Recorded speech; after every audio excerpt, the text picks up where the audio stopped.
गिरीश आध्यात्मिक ज्ञान में आप सभी का स्वागत है। हम अपने सभी दर्शकों को आज लेकर के चलते हैं श्री सीता स्वयंवर में, जहां बड़े से बड़े राजा लोग धनुष तोड़ने के लिए आए हैं, किंतु कोई धनुष तोड़ नहीं पाता है। महाराज जनक बहुत दुखी होते हैं,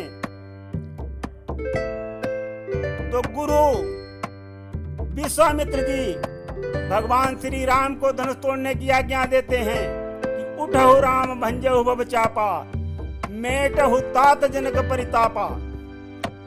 जब इस प्रकार की आज्ञा महामुनि विश्वामित्र देते हैं, तब भगवान श्री राम जो आज्ञा कह करके उठते हैं और धनुष के समीप आकर खड़े हो जाते हैं।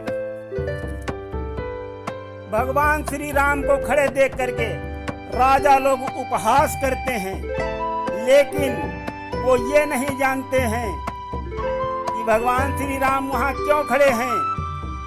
भगवान श्री राम वहाँ पर सोच रहे हैं, वहाँ पर उनके ऊपर बहुत बड़ा संकट है, क्योंकि जो वो धनुष है उसमें उनके पूर्वजों की हड्डियां लगी हुई हैं। जब हमारे सभी पूजनीय देवताओं को दत्तासुर दानव ने जीत लिया था, तब देवताओं की प्रार्थना पर महासिद्धधीच ने उसको मारने के लिए अपनी हड्डियां प्रदान की थी। तो भगवान श्री राम यहाँ पर वही विचार लगा रहे हैं कि चौपाई में दिया है कि लेति चढ़ावत खैंचत गाढ़े। गाढ़े मतलब भगवान श्री राम के ऊपर बहुत बड़ा संकट है। तो भगवान श्री राम यहाँ पर सोच रहे हैं कि अगर मैंने धनुष नहीं तोड़ा तो गुरुवर की आज्ञा का अवहेलना होगी, और दूसरे अगर हम नहीं तोड़ते हैं तो सीता जी की शादी कैसे होगी। तीसरे अगर हम नहीं तोड़ते हैं तो महाराज जनक का प्रण कौन पूरा करेगा। चौथे अगर नहीं तोड़ते हैं तो पंचवटी में हम रावण व्यभिचारी को सीता के रूप में क्या देंगे। तो भगवान श्री राम यहाँ पर ये सोच रहे हैं कि एक जो न तोड़ूं तो कुल ही कलंक ला गई, जो तोड़ूं तो लोग कहाँ लोभ नारी को। इसी प्रकार मैं अभी बता चुका हूँ, उन्होंने 4 विचार लगाए हैं। तो चारों विचार लगा करके उन्होंने देखा कि अगर मैं नहीं तोड़ता हूँ तो ज्यादा बड़ा पाप है, अगर तोड़ते हैं तो अपनी पूर्वजों की हड्डियों को तोड़ने का पाप है। तो वो इस महा संकट के बीच में फंसे हैं। तो भाइयों बहनों, वो यहाँ पर सोचते हैं कि जब ऐसा अवसर आए तो अपने गुरु को याद करना चाहिए, गुरु ही रास्ता बताता है। तो वहाँ पर उन्होंने खड़े होकर के किया है गुरु वशिष्ठ को याद। गुरु वशिष्ठ कुल पूज्य हमारे, जिनकी कृपा तनुज रन मारे। तो उन्होंने जो ये शब्द है कि लेत लिया है उन्होंने गुरु वशिष्ठ का नाम।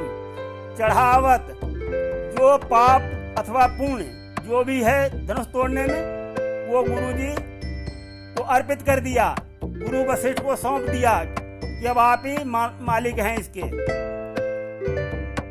खैंचत, जो राजा लोग उपहास उड़ा रहे थे, उनकी भगवान श्री राम ने गोपनीय तरीके से शक्ति को खींच लिया। तो दोस्तों, इस प्रकार लेत चढ़ावत खैंचत गाढ़े का शंका समाधान हो गया। अब आगे भगवान श्री राम ने जो और भी किया वो हम आपको बताते हैं। श्री राम ने देखा सीता को, मन की गति को पहचान लिया, अति प्रेम विवश वैदेही है, ये मन ही मन में जान लिया।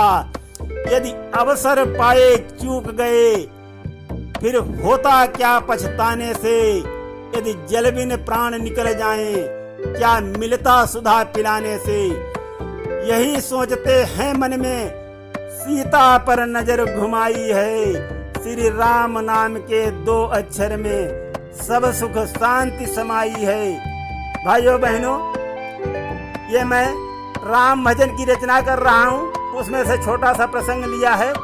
जल्दी ही पूरा प्रसंग आप सबके सामने प्रस्तुत होगा, सुनते रहिए। आज हमने धनुष यज्ञ की बात बताई है, तो सुनते रहिए। यहाँ पर 2 चौपाई प्रस्तुत थी कि गुरु ही प्रणाम मनई मन कीन्हा, अति लाघव उठाई धनु लीन्हा। दमकेऊ दामिन जिम जब लयऊ, पुनि धनु सब मंडलमय भयऊ। लेत चढ़ावत खैंचत गाढ़े, काहू न लखा देख सब ठाढ़े। तही क्षण मध्य राम धनु तोरा, भरे भुवन धुनि घोर कठोरा। तो आज तक हम यही समझते आए हैं कि धनुष को तोड़ते उठाते किसी ने नहीं देखा, किंतु जो अभी हमने चारों शब्दों का अलग अलग शंका समाधान कर दिया, वो सच है जो भगवान श्री राम ने किया। बाकी धनुष तोड़ते उठाते सबने देखा। और सुनते रहिए आगे। कल हम आपको रावण के 10 शीश और 20 भुजाएं क्यों हैं, रावण की पूरी हिस्ट्री अगले प्रसंग में आप लोगों के सामने प्रस्तुत करूंगा। सुनते रहिए गिरीश आध्यात्मिक ज्ञान में। धन्यवाद। आज